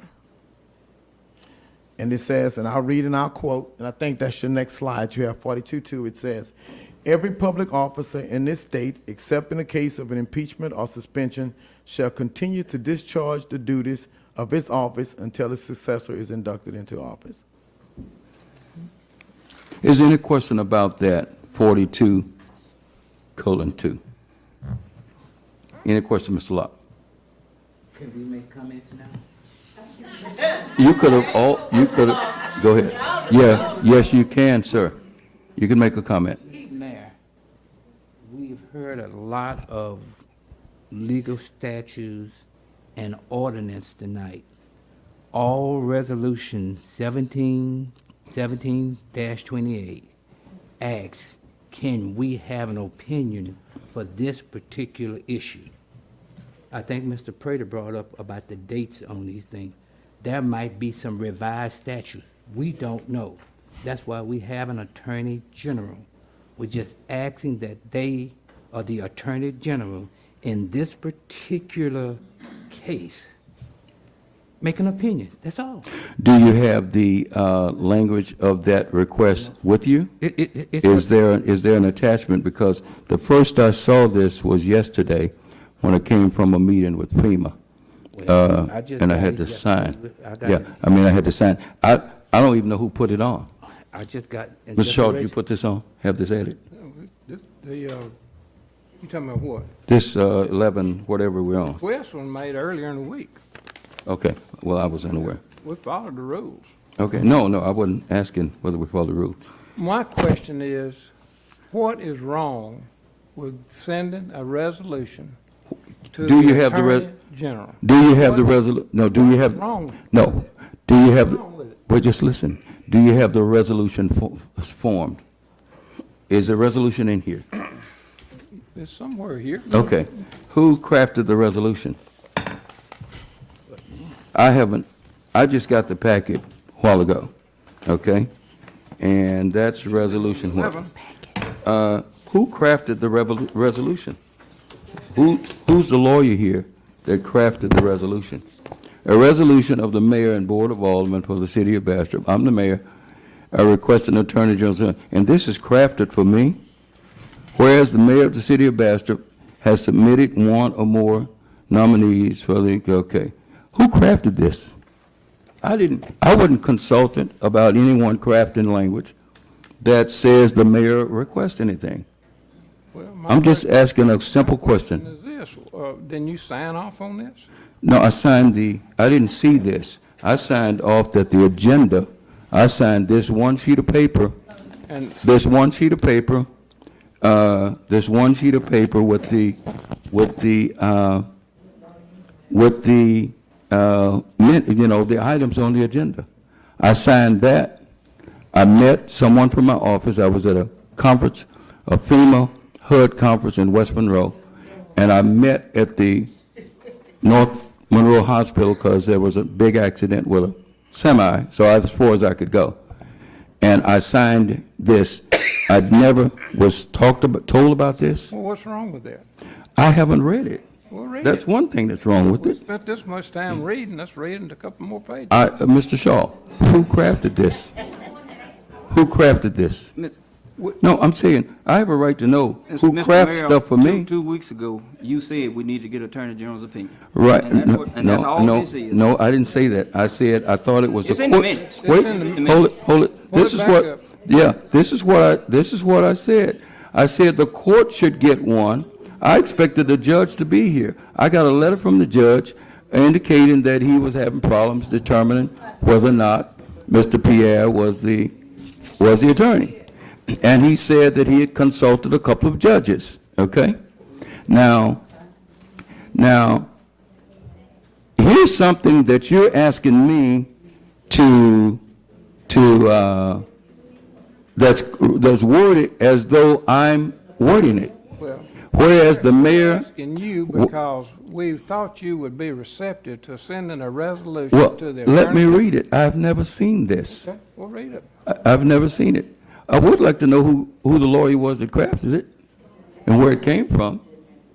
Whereas the mayor and the city of Bastrop has submitted one or more nominees for appointment to the position of city attorney, city prosecutor, and board of aldermen of the city of Bastrop, Louisiana, have refused to provide their consent to the mayor's nominations, and whereas the mayor maintains that such appointments may be made without the advice, and I never said that I can make an appointment without the advice and consent of the council. I never said that.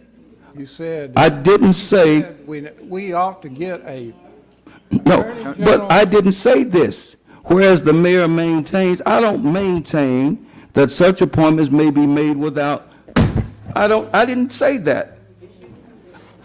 Can I say something, Mayor? Wait.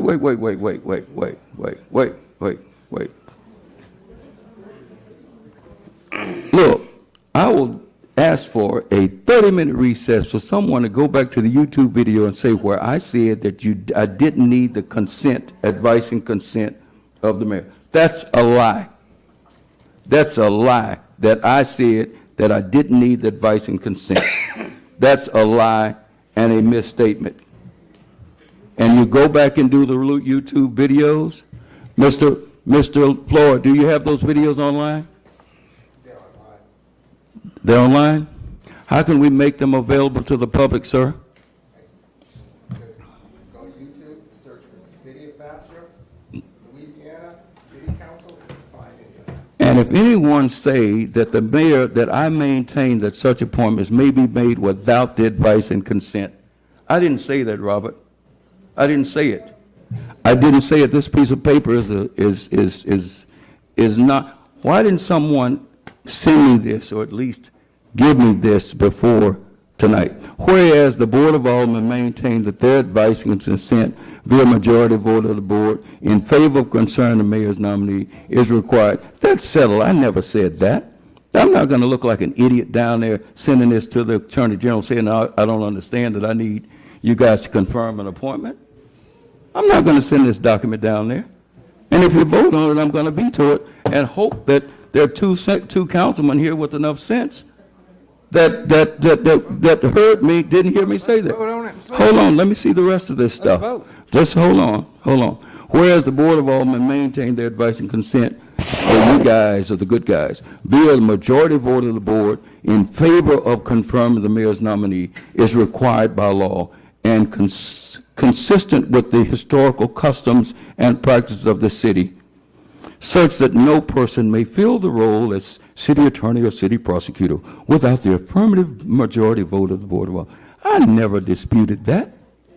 That's why we walked out of here, and I said, if I said that, then I would have said, hey, okay, it's settled, we don't need any, I don't need your confirmation. I said, we don't have a city attorney sitting at that table, meaning someone who was assigned those duties, Mr. Doug Lawrence.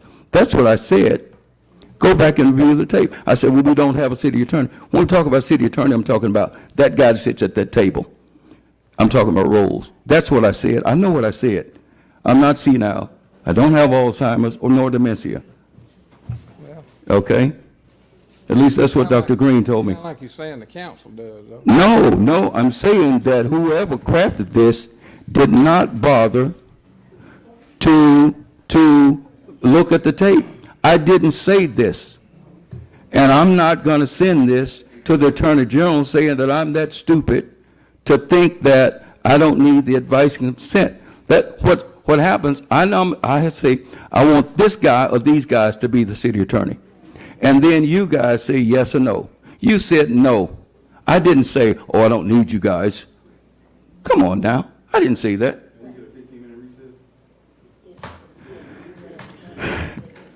That's up to you. You want to make a motion? I make a motion. Is there a second? Is there a second? Can I make a statement? Anyone object to Mr. Prater making a statement? No. Go ahead, Mr. Prater. Gentlemen, we are being reckless up here, and we're being childish. The people elected us to come up here and represent. We're going to have to put all our personal differences on the side. If we need to elect 3 of these guys to get the city moving and come back later and correct it, we're not getting nowhere with this. We are not getting nowhere. We need to come together, put our heads together, and put somebody up there. If we need to get 3 of them, let's do 3 of them and come back and scale it down. Mr. Prater, let me state this. Let's let this paragraph. Whereas an opinion of the Attorney General from the state of Louisiana is requested to clarify the authority of the board, mayor and board of aldermen, and further clarify the extent to which the advice and consent of the board is essential. That's not in question. It's not in question whether or not you all confirm. This is a resolution to say, do you have to say yes with 3 votes or no with 3 and there's no action? I haven't. This is toilet paper. Well, That's what this is. It's toilet paper. It doesn't say anything about getting an attorney general's opinion as to whether that man is still the prosecutor. It talks about me that I can't read and know that you all have I have to have advice and consent from at least 3 of you. That's what it says. And what's And wrong with that? this is not, this doesn't say that. I acknowledge that everything on here is true. This is not a dispute. You know, I'm going to send the Attorney General this tape, and this, you know, if I want to waste his time, I'd send him this tape and the other tapes. I've never disputed whether or not I had to have 3 votes to confirm an appointment. That's what this is saying. It's not saying anything about the central question, which is, look, and that's all it says. Can you tell me, Mr. Shaw, where in here it settles the question of whether Mr. Pierre is or is not the attorney? Is that in there? I think that's yours. This is mine, I believe it is. copy. I'm saying that's my copy, but I believe it's your work. I believe it is. No, I was that good about it. Well, I'm just saying, this doesn't settle anything for the court. It says Henry Cotton doesn't understand that he needs 3 votes to confirm an appointment. Well, That's all this says. I'm saying you're the one saying that. No, it's here, Mr. What's Shaw. wrong was sending it down there. This is not the question. It doesn't even address the question. It doesn't address whether or not the city court can function, because I'm asserting that according to settled law, that man right there, Mr. Rodney Pierre, is still the city attorney. That's the question the courts need. They don't need to know whether I'm stupid or not to think that I don't need 3 votes. That's all this is, that I'm confused and I don't think I need 3 votes. This is preposterous. It's pedantic nonsense. And God knows I didn't read this before. This is the first time I laid my eyes on this. I thought this was a seeking an opinion to question whether or not that man is indeed or not the city attorney, and that he can function as a prosecutor in the courts. That's what that's what Ms. Rose got up and talked about. That's what Ms. Cindy Hendricks got up and talked about, hindering the courts. This doesn't address that at all. A 3rd grader could read this and say it doesn't address Mr. Pierre and the dilemma. This is not about a dilemma. I acknowledge that the advice and consent of the council is necessary. I acknowledge that by saying we don't have one because you didn't consent to these 2 fine gentlemen here, Mr. Pierre and Mr. Duncan Jones, that are offered as a joint team. We had countless hours of hammering out how there was going to be an integration between the prosecutor's office and the civil and the criminal, where they were going to be assistants to each other. Mr. Jones, one of our favorite sons here, 1 block down the road, he wants the experience of prosecutorial, and I want to give it to him. And you gentlemen are blocking it. That man went to Emory University. I researched him up and down. I researched his work at Rayville. With children's court and all kinds. The things we need here in Bastrop, that man right there possessed better than anybody that I could find. He went to Emory University and studied. Less than 100 people in the country have the degree he has from Emory. He's overqualified. Nothing against Mr. Jones, nothing. What are you saying? Well, what do you have against Mr. Pierre? Is he not qualified? You voted for him last year. I'm just saying, I voted for him because we needed to move with the environmental court. And with Okay. No, environmental court. Code violation. Environmental court, I don't think existed when he came on. That was after. I think he was confirmed as a prosecutor. Housing, code violations. Is that why you voted for Mr. Pierre? You're going to say that you voted because you voted for code violation, not because he was prosecutor? When he came on, he was supposed to be the prosecutor, right, Mr. Pierre? Let me help, please. Let me help. Please. So that everybody can be clear. Mike's on? Mike's on. Gentlemen, listen. I'm 54 years old. Let me tell you about me, because apparently some of you all may have some mixed thoughts about who I am.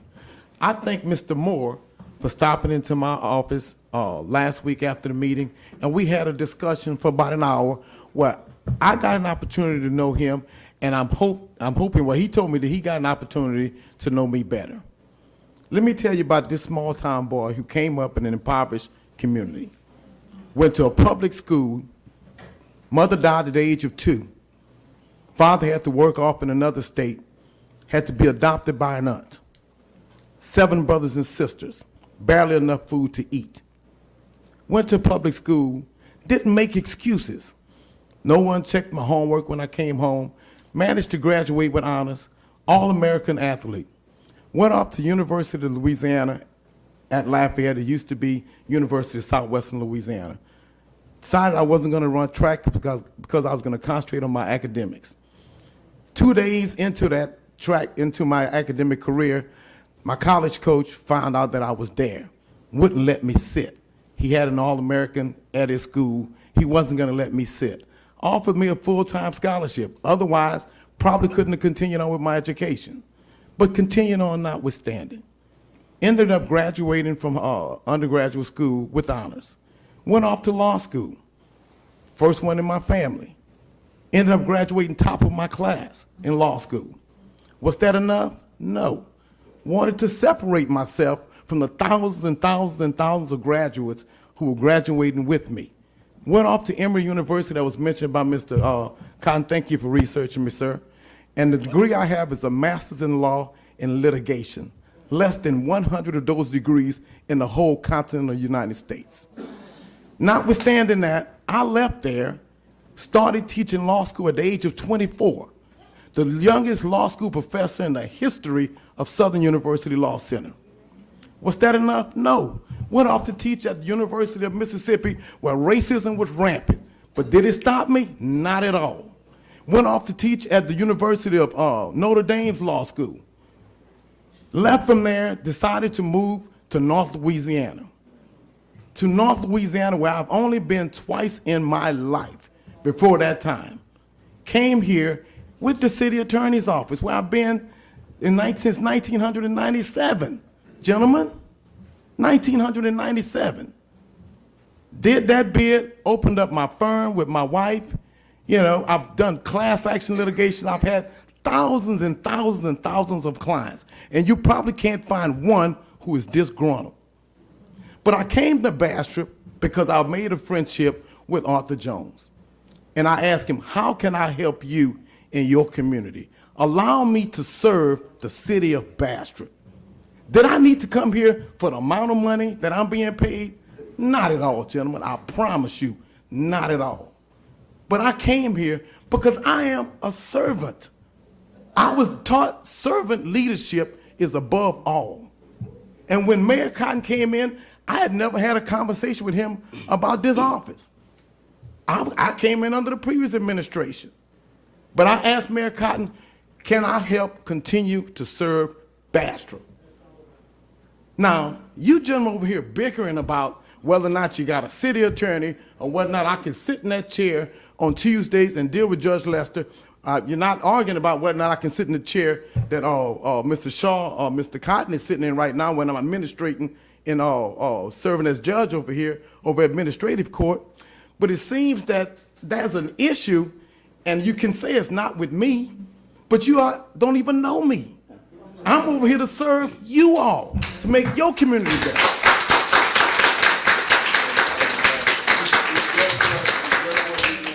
And I'm sitting here, and I'm saying this and not to be braggadocious at all. I'm sitting here because I've been interpreting laws for about 27 years. And I'm sitting here explaining legislation which is on its face clear. I'm sitting here explaining case law which is on its face clear. And you all are saying, let's ask the Attorney General, that 2-year law student out there, whether or not Mr. Pierre should be here.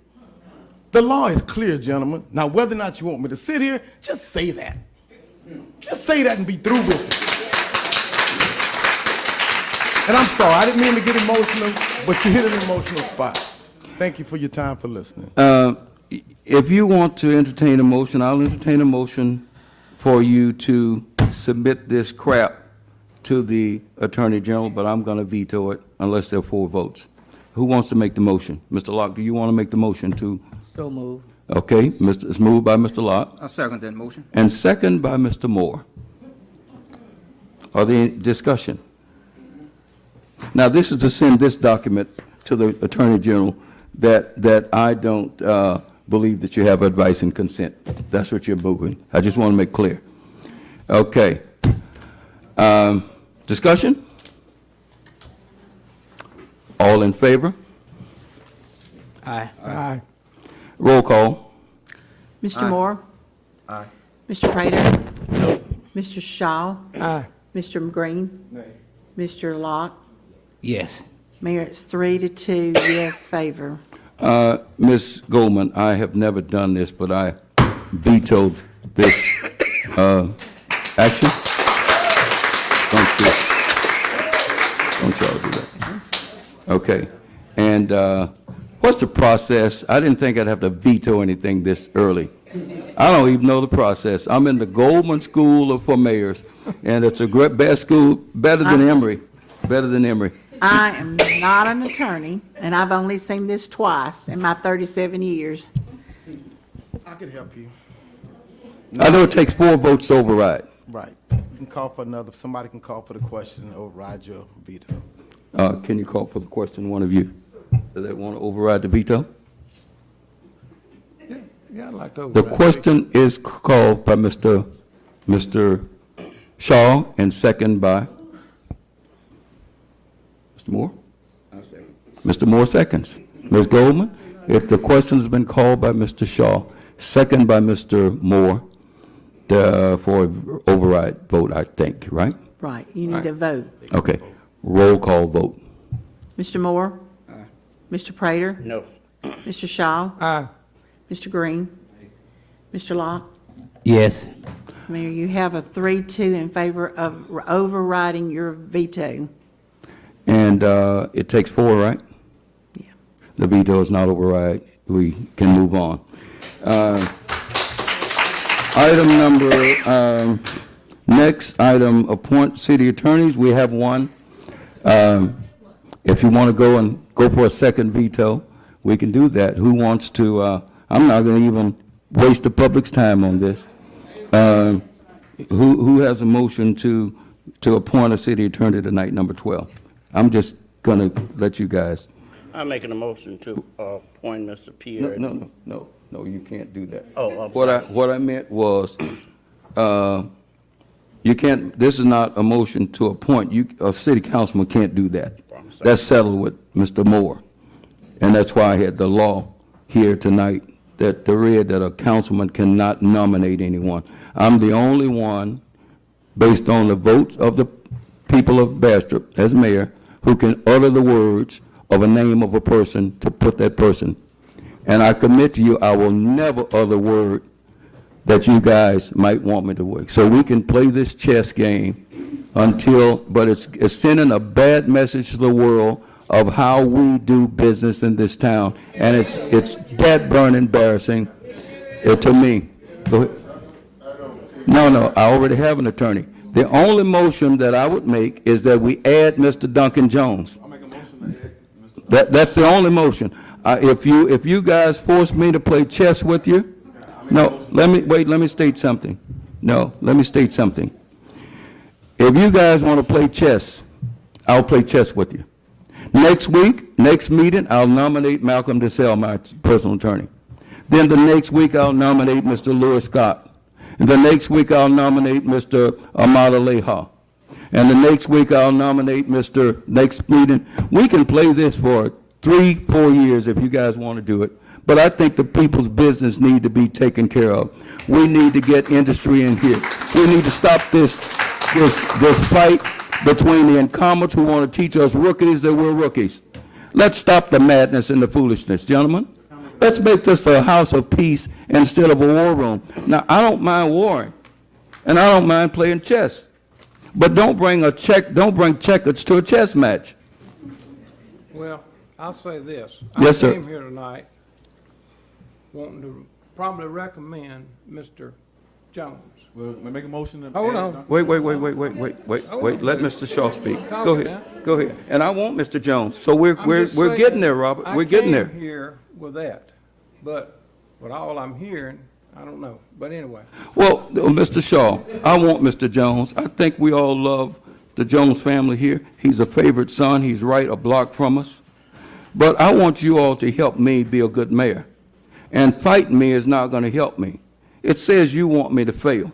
no, it wasn't fighting you. What we were trying to do is get the resolution down there and let them look at it. Okay, well, that's But gone. this That's all resolution, gone. yeah, okay. That's gone. Thank you, Robert. That's gone. Okay. All right. Good. But No, no, sir. No, you can't. We can't take questions from the audience. Well, the only thing I'm going to do, and I'm just going to make it clear because I don't want all this monkey shine stuff on Facebook about what my motives are, because these silly people don't know what my motives are, okay? I can't stand conundrums, people who don't have anything to do but non-productive stuff, all right? So I want to make it clear that if you guys want to continue, your incumbents want to continue to play games and chess, and that's what I'm calling it, games and chess, and not help me be an effective mayor. I had Mayor Hawkins here today because I want to use the resources of every single person here. Mayor Hawkins is still my mayor. Preachers have pastors, pastors have pastors. Mayor Hawkins is my mayor. All I want for Bastrop is progress. But when I go to Meridian, Mississippi, day before yesterday, and when I'm trying to track down where the Toyota and Mazda plant's going to be, hopefully in West Mississippi, and we can get some business. I'm out there making trips and doing things I can't talk about in here. And it's embarrassing for them to look on YouTube and see us with petty stuff. I'm not going to utter a name that you want me to name ever in 4 years. That's a fact.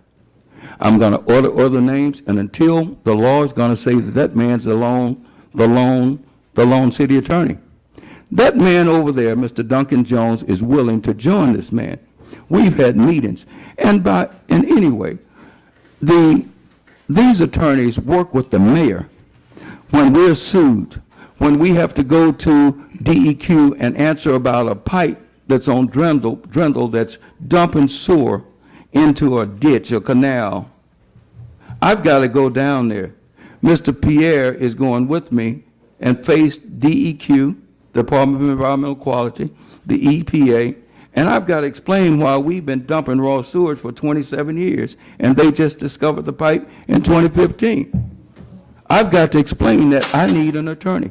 That man's going to be with me. Now, y'all can sue me, but I'm settled with case law, but please give me Duncan Jones and Mr. Pierre to join Mr. Pierre so he can lighten up his load. And Duncan, I tutored that man as a boy. Okay, I don't want to get into this, but I know him. And I picked him up at St. Joseph and tutored him in math when he was a boy. And we walked and got ice cream. And I asked him one day, what do you want to be when you grow up, Duncan? He said, I want to be a lawyer. And then he said, what do you want to be? I said, what do you mean? He said, if you could do anything, and he's a kid, he doesn't even remember this. If you can do anything, what would you do? I said, gee, I'd go back to school and get my PhD. He said, why don't you? I said, let's go get ice cream. Shut up. Gentlemen, I beg you, you're not going to win and get a person who hasn't given me a call, hadn't reported to work. All this Mickey Mouse stuff about this is resignation, but it's not, and all that stuff. I'm not going to deal with that. I need someone where there's a chemistry developed. I was not going to appoint this man. I was going to I asked for you to consider, with advice and consent, Mr. Hunter, Mr. Marcus Hunter. I was going to ask Mr. Marcus Hunter to be here along with Mr. Duncan Jones. Mr. Pierre called me. Mr. Pierre's in a golf club with Mayor Jones. Mr. Pierre supported Mayor Jones. Mr. Pierre did not support me. Mr. Pierre didn't give me a quarter, and I didn't ask him for a quarter. He plays golf with Arthur Earl Jones. He's in the Twin City Golf Club. Over the years, he's put at least 6 applications in my hand whenever he sees me. Join the club, join the club. That's the extent of our relationship. Cordial. He's bent over backward to be nice. Help me be a good mayor and help us be a good city.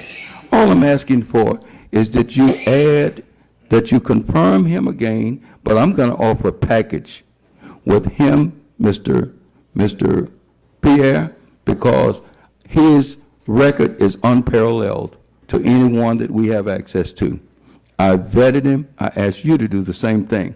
I didn't know he worked at Ravel until I researched it. And Mr. Duncan Jones' secretary, I went over there, and she said, "Oh, I love the work that Mr. Pierre did at Ravel." I asked her to be here tonight. She lives at Beekman.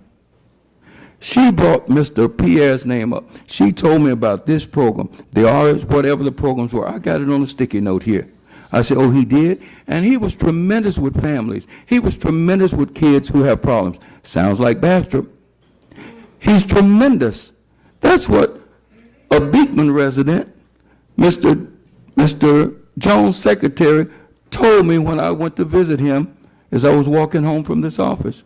I just stuck my head in to say hello. She brought Mr. Pierre up and talked about tremendous work that he did in the, what district is that? It was in the Fifth, in the 5th Judicial District in Ravel. I didn't know about it. When he said that, I went to Ravel. I talked with people about his work with displaced children, with children with no families. I know I'm going over time. Yeah, I know it. But all I'm asking, you're not going to win and get your man back. That ain't going to happen. Okay? I'm not going to, go ahead. You had me leaning. Okay. The more you talk, the more. I'll you shut up, talk, Robert. the more you Robert, take I'll it shut away. up. Okay, I'll shut up, Robert. But help me, please. I don't want to talk anymore. I mean, we I'm want- sorry. We want for this to work, Okay. we gotta work together. Yes, sir. Thank you. I want to work. I want to work with you, the incumbents. You have experience that we don't have. Help us with your experience. But I vetted that man. I was not going to, I didn't know him at that level. He was not going to be my man. And he did not support me in the primary nor the general election. So I apologize if I bent you the wrong way. I apologize. Go ahead. Well, can I make the motion to add Duncan Jones? Yes, you can. You can't, you just, No, okay, I will say that I'll, That's right. all right, well, let me state it, got let me something state against it, me, and I'm let me already state it, coming. let me state Now, you it, got something against me? let me state it. I would request that a councilman make a motion in item 12, the appointment of city attorney appointments, that you add Mr. Duncan Jones to the city attorney's office in addition to that you add Duncan Jones, please help me, gentlemen, that you add Duncan Jones to Mr. Pierre, who by law is already our city attorney. If I can get a motion, I would be so happy. I motion that, Mr. Guy. You I move. second it. It's moved by Mr. Derry Green, second by Mr. Prater, that we add Mr. Duncan Jones in reference to item 12 to Mr. Pierre, who is already our assistant attorney. Well, by default, you're confirming him also. He's been prosecutor. He's got a lot to share with Mr. Jones. I'll shut up. It's been moved and second. Any discussion? All in favor? Right. All opposed? All opposed? Roll call. Mr. Moore? Mr. Prater? Yes. Mr. Shaw? Aye. Mr. Green? Yes. Mr. Locke?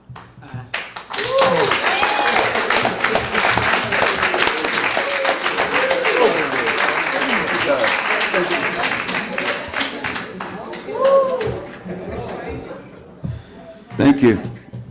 13, Approve request of Fire Chief Thomas Crowder. Mr. Crowder, can you make it quick? Make it quick, honey. I know you're not rushing people. And we're gonna stop these 8 o'clock meetings. Okay. Approve request from Fire Chief Thomas Crowder to add position of Fire Prevention Officer 2. Chief Crowder. Let me slow this thing down a minute. Yes, what I'm up here for is to ask the council, the mayor and the council, to approve a second fire prevention officer position for a temporary time period to cover the space that our present fire prevention officer is in a academy, and he's away for 14 weeks. This period will only extend to the time that he's gone away, hopefully when he passes the academy and come back and is approved. We got a good job for him lined up, a lot of stuff for him lined up. This other officer will return to the line. His period will serve him. His period will serve him in that position. He will be the one that at a later date, being financially able to support another person in that position, we will bring him back up, because I do feel like that position needs to have 2 people in it. And so I will be asking this later, but this is a temporary position set up to cover the missing training fire prevention officer that is away at the academy. Questions, gentlemen? No questions? Do we have a motion to grant this position? So move. Second. It's been moved by Mr. Locke, second by Mr. Shaw, to grant you the authority to create that position and fill it. And temporarily. And temporarily. Now, let me understand, this position is not a promotion, it's a lateral move, correct? It's a lateral move. The captain that is working, that has passed the position test, will move to a side position. He will still be a captain. It's not a promotion up in rank or anything like that. He will be just a captain in fire prevention instead of an online captain. Great. Okay, this will help us. We had meetings with West Monroe. West Monroe's a Class 1 fire, and we have a lot of hope. Yesterday with some personnel from West Monroe, and Chief Crowder is excited. We're trying to save the citizens of Bastrop millions of dollars by going from a 4 class to at least a 2. We want to shoot for a 1. West Monroe's a 1, Monroe's a 1. Chief Crowder is so excited every day. Thank you, Chief, for and we're going to save the people of the homeowners and the business owners, hopefully 20% on their fire insurance. And your vision that we talked about this evening coincides with mine. Okay. We need a vote. Let's vote. Let's vote. Robert? Aye. All in favor? Aye. Opposed? Good job. Clap for me, y'all. Thank you. Okay. Okay. Item 14, adjourn. Mayor, No, I'm sorry. We didn't finish 12 properly? no, you did finish that up. However, we had an emergency that come up to expand the agenda on the NAF and Collingston Road Okay. so we needed a motion to expand the agenda. Do we have a for motion? I move that we item. expand the agenda to cover this item, and save us some money. Okay.